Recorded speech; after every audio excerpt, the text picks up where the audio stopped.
Bem, com muito prazer, mais uma vez, recebendo no meu canal a economista Mônica de Bolle. Sempre é um papo muito legal, eu leio todos os artigos que ela escreve, ela sempre participa das grandes questões que nós aqui no Brasil precisamos entender, né? Porque tem questões que são nossas, mas tem as questões do mundo que nós temos dificuldade de compreensão. O Brasil muitas vezes olha para o seu próprio umbigo, e nesse momento terrível, dramático que nós estamos vivendo, eu acho que é mais uma razão de convidá-la para poder ouvir as suas impressões lá dos Estados Unidos, como é que ela está vendo, acompanhando com outras informações, tendo contato com outros pesquisadores, esse momento difícil que o mundo está vivendo. Então, agradecer, Mônica, muito obrigado por você ter aceito o meu convite. E uma questão, eu sei que é uma espécie de Deus e sua obra, é muito fácil perguntar, o duro é responder. Quais as perspectivas agora em 2021, quando para alguns países já se avizinha o fim da pandemia? Quer dizer, como é que a economia mundial poderá se recuperar? Bom, muito bom estar aqui novamente, então muito obrigada pelo convite, é sempre um prazer.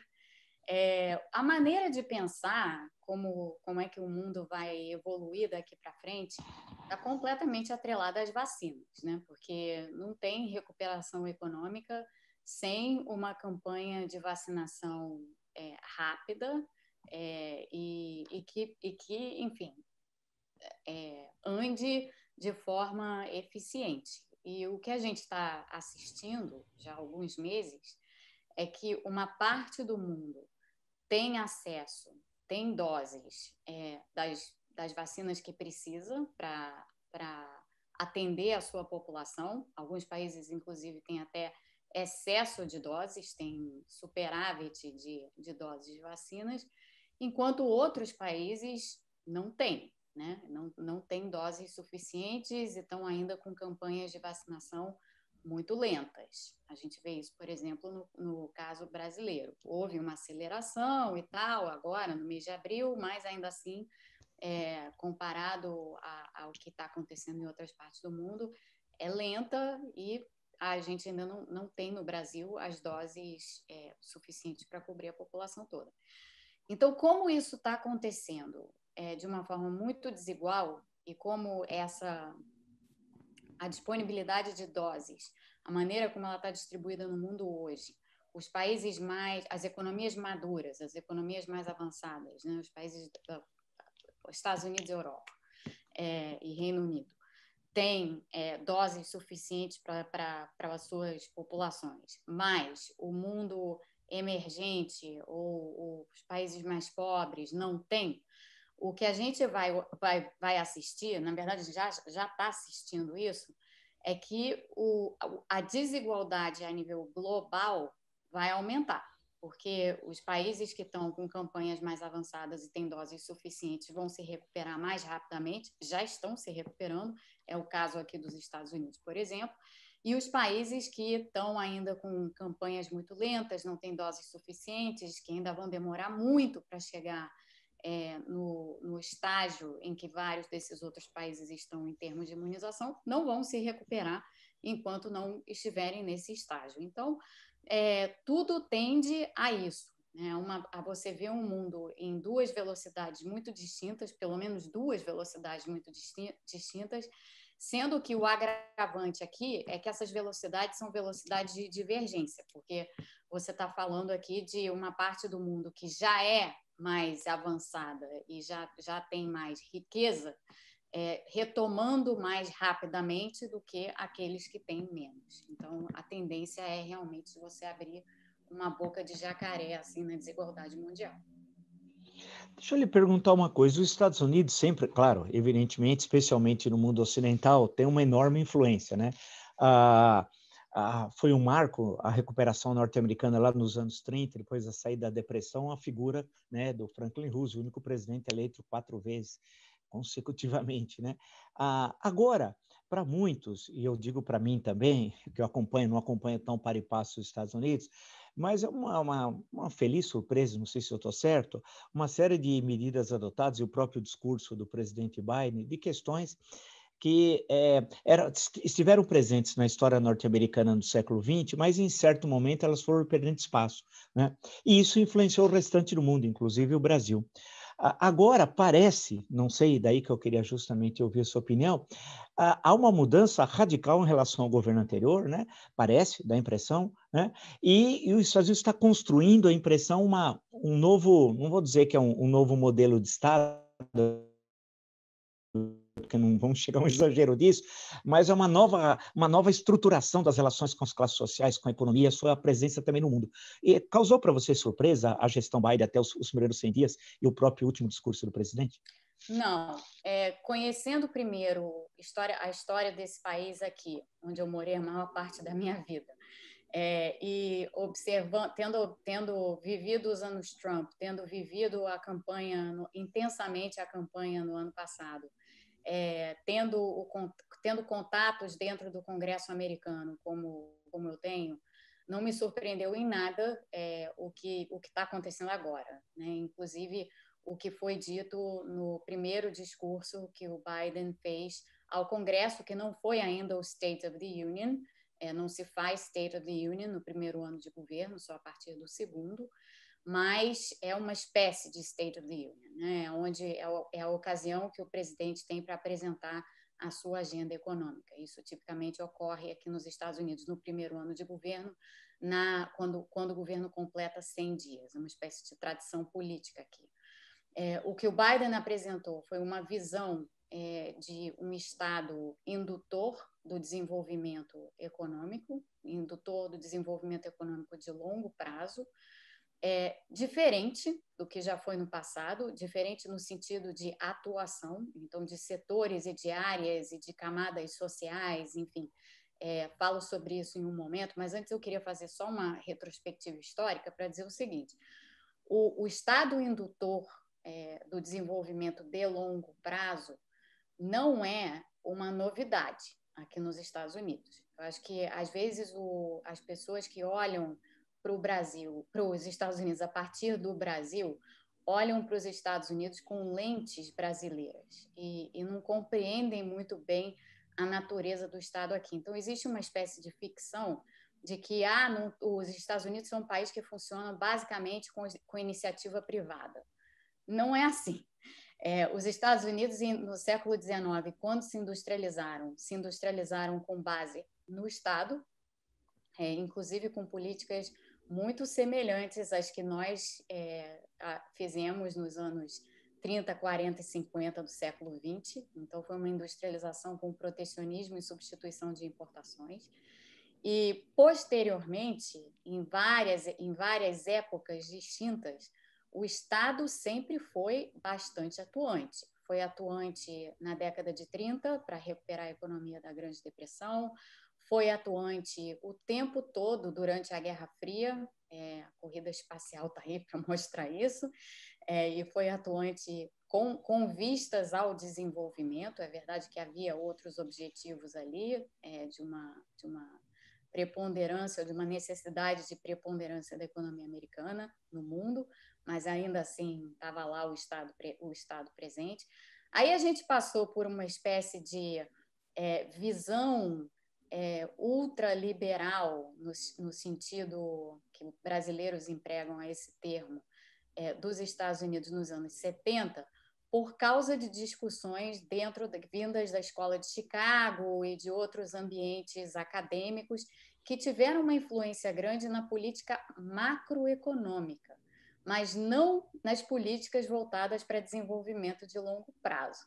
Então, essa é uma coisa que eu acho interessante, porque essa distinção se perde nas discussões brasileiras, e aí as pessoas perdem a noção de algumas coisas. Primeiro, que o Estado continuou sendo indutor do desenvolvimento de longo prazo nos anos Reagan. Eu estava aqui nos anos Reagan, morando exatamente nessa cidade. O Estado continuou sendo indutor de desenvolvimento de longo prazo nos anos 90. A internet nasceu desse esforço. Não fosse isso, não haveria internet. Todo o setor tecnológico aqui nos Estados Unidos, os grandes conglomerados, as grandes empresas de tecnologia, só surgiram por causa do papel do Estado indutor. E todo o setor de biotecnologia, em que os Estados Unidos continuam sendo o país de ponta Não foi à toa que as vacinas gênicas, as mais sofisticadas, que estão sendo usadas agora contra a Covid, foram desenvolvidas aqui nos Estados Unidos. Não foi por acaso que isso aconteceu. Isso aconteceu porque o setor de biotecnologia sempre teve um papel enorme do Estado. Eu que moro aqui perto do NIH, perto do National Institutes of Health, aqui do lado da minha casa, 15 minutos da minha casa, foi lá que se fez a vacina da Moderna, junto com essa empresa de biotecnologia, esse laboratório Moderna, mas a parte grande da pesquisa já tinha sido desenvolvida pelo NIH. Todas as vacinas aqui nos Estados Unidos foram desenvolvidas com enorme participação do Estado no âmbito da Operação Warp Speed, né, que foi o que o Trump, medida política que o Trump fez no governo dele. Então, assim, isso é só para desmistificar um pouco para quem nos ouve essa ideia de que aqui nos Estados Unidos tudo se dá pela iniciativa privada. Inclusive o ministro da Economia brasileiro cometeu esse erro outro dia ao se referir aos Estados Unidos e às vacinas. E no que tange ao Biden e ao plano Biden, o plano Biden ele tem ele está configurado em cima de 3 partes, né? Ele teve uma parte cuja aprovação foi no início do ano, que era mais voltada para o combate à pandemia. Então, foram aqueles 2 trilhões de dólares aprovados pelo Congresso para o combate à pandemia e sustentação da economia. Depois foi apresentado o American Jobs Plan, que é o plano de infraestrutura, no sentido de infraestrutura logística, toda a parte voltada para as mudanças climáticas, os setores que vão ser beneficiados. Nesse conjunto, eu acho que a gente ainda vai conversar em algum momento, isso não está no âmbito desse programa, mas vai aparecer uma discussão sobre tributação de carbono. Isso, na verdade, é um projeto de lei que está no Congresso americano, elaborado de modo bipartidário, então com republicanos e democratas trabalhando nesse projeto de lei. Existe um projeto de lei elaborado em 2019 para tributar carbono, então a gente ainda vai ver isso aparecer em algum momento, ainda não apareceu, mas vai aparecer. Então a gente teve esse primeiro plano anunciado, também no valor aí de cerca de 2 trilhões de dólares, e nós tivemos agora o anúncio, mais recentemente, o anúncio do American Families Plan. E esse daí é um plano que a Casa Branca está colocando como desenvolvimento de infraestrutura humana, Human Infrastructure, é assim que eles estão chamando o plano.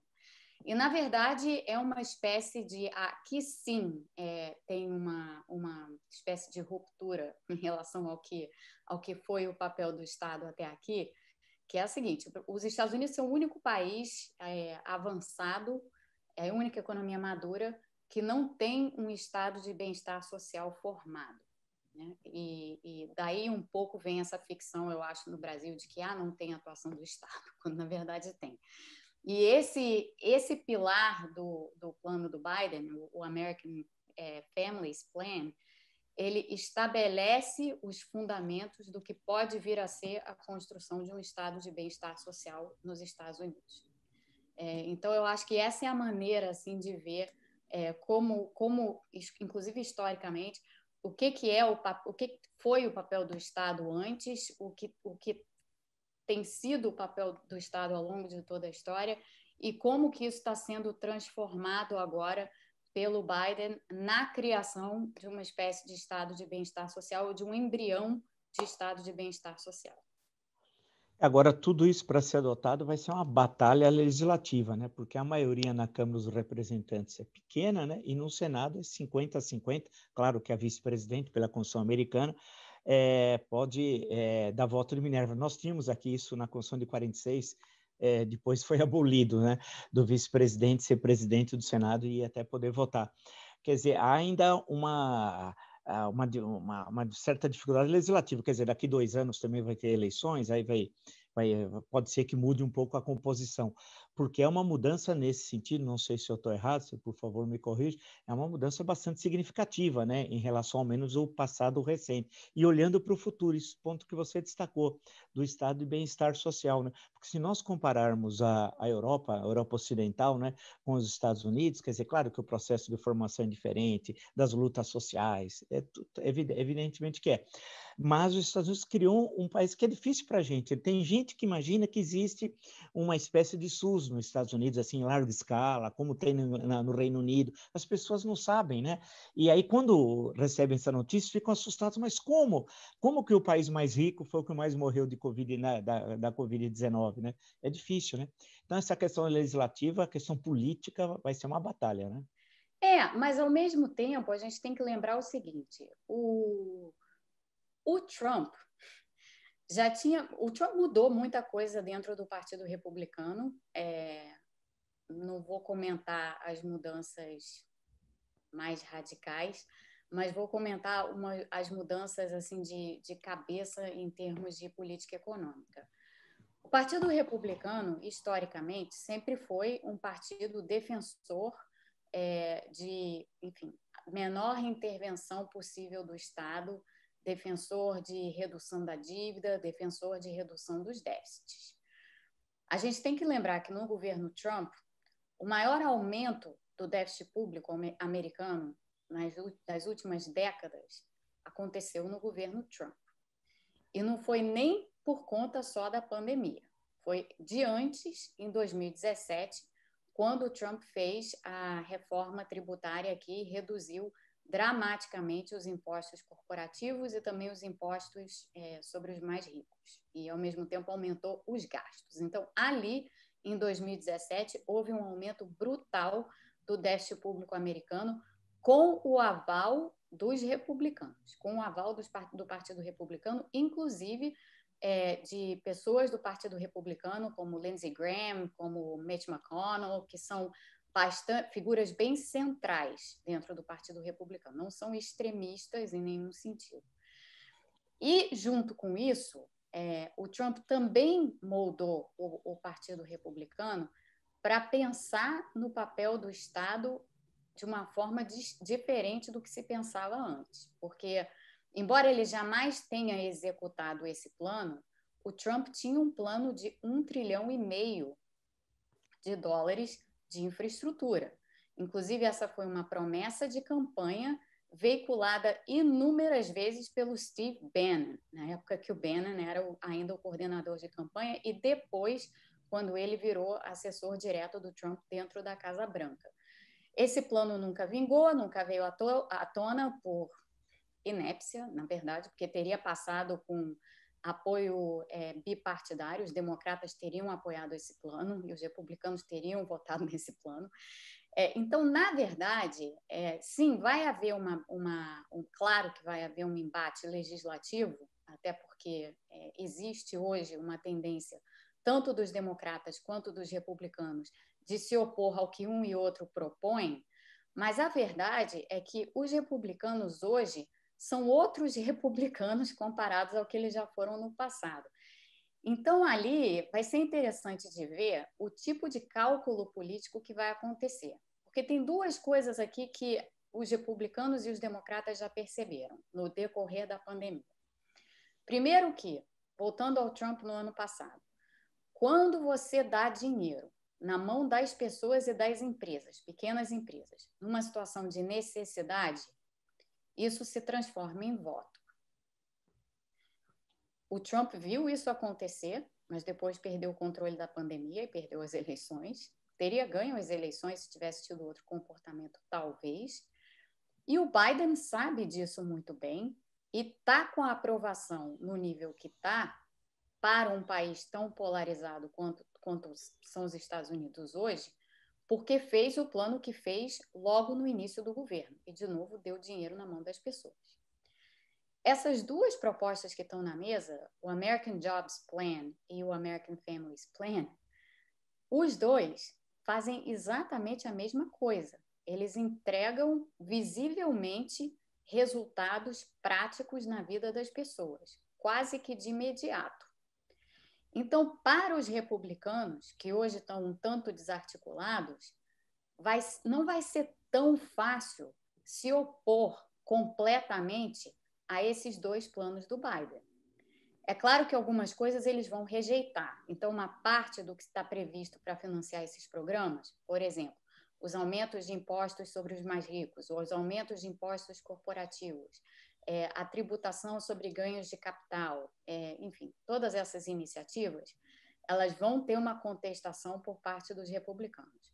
Agora, no que diz respeito às despesas, acho muito difícil que os republicanos consigam realmente se opor de forma dura, porque se fizerem isso, talvez não consigam ganhar as eleições como querem de 2022. Então, vai ter um jogo político muito interessante aqui, porque o Partido Republicano, nesse momento, está desarticulado internamente, o Partido Democrata também não está tão articulado assim, mas está mais articulado do que o Partido Republicano. E o Biden está fazendo essa articulação interna muito bem, porque um medo que se tinha aqui nos Estados Unidos, quando da eleição do Biden, era que ele, no final, não fosse capaz de trazer a ala mais à esquerda dentro do Partido Democrata, que no Brasil seria absolutamente interpretada como centro, na melhor das hipóteses, uma certa centro-esquerda. Essa é outra coisa que eu acho que o Brasil tem uma certa dificuldade de entender a política americana e a composição dos partidos, em particular do Partido Democrata. Havia esse questionamento, se o Biden ia ser capaz de trazer essas pessoas para perto de si. E eu acho que o que ele tem demonstrado muito claramente é que sim, ele conseguiu articular, até agora ele conseguiu articular o Partido Democrata, e o Partido Democrata não tem muitas desavenças internas. Sim, tem alguns congressistas, por exemplo, representantes de West Virginia, que ainda é um reduto muito conservador do país, ainda tem tradições no Partido Republicano marcadamente fortes e tal.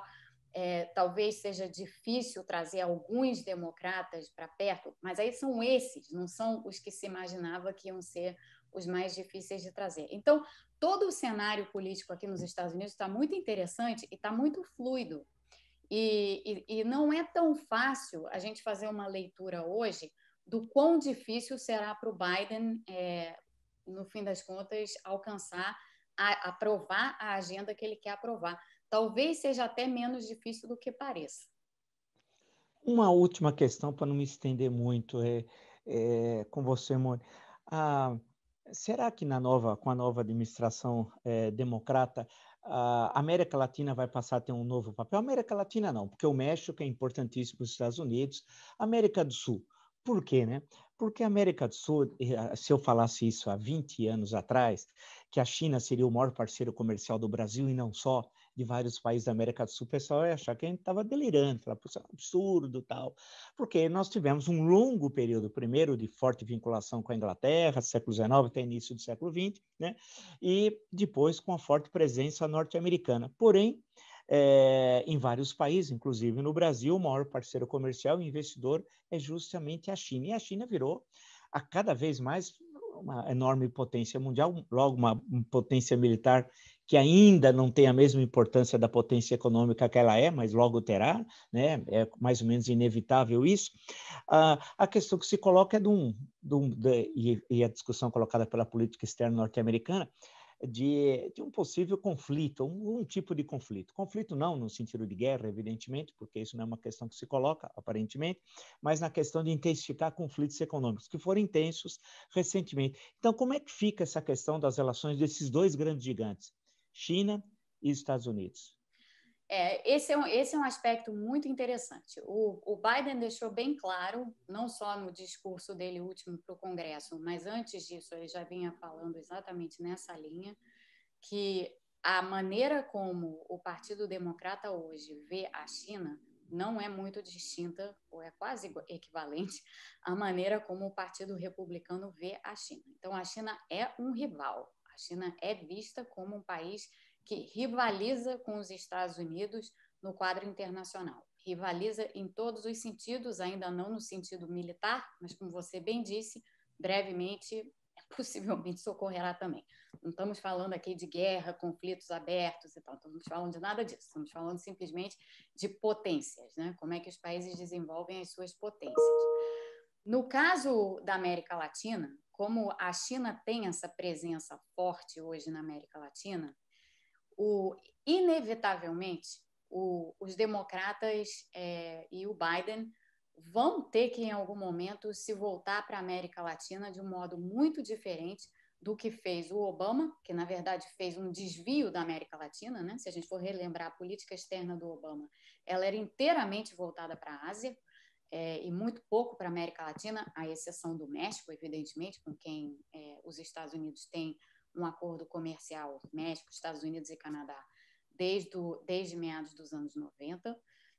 Mas, enfim, à exceção do México, a América Latina não foi prioridade no governo Obama. Até houve alguns tratados de livre comércio feitos com o Chile e tal, na ocasião do governo Obama, mas a América Latina nunca foi prioridade. Agora, com esse conflito aberto que existe entre Estados Unidos e China, inevitavelmente a América Latina vai ter que ser prioridade do governo Biden de algum modo. Que modo exatamente não está claro. Essa parte, eu acho, da política externa do Biden ainda não, em relação à região, ainda não está muito bem definido.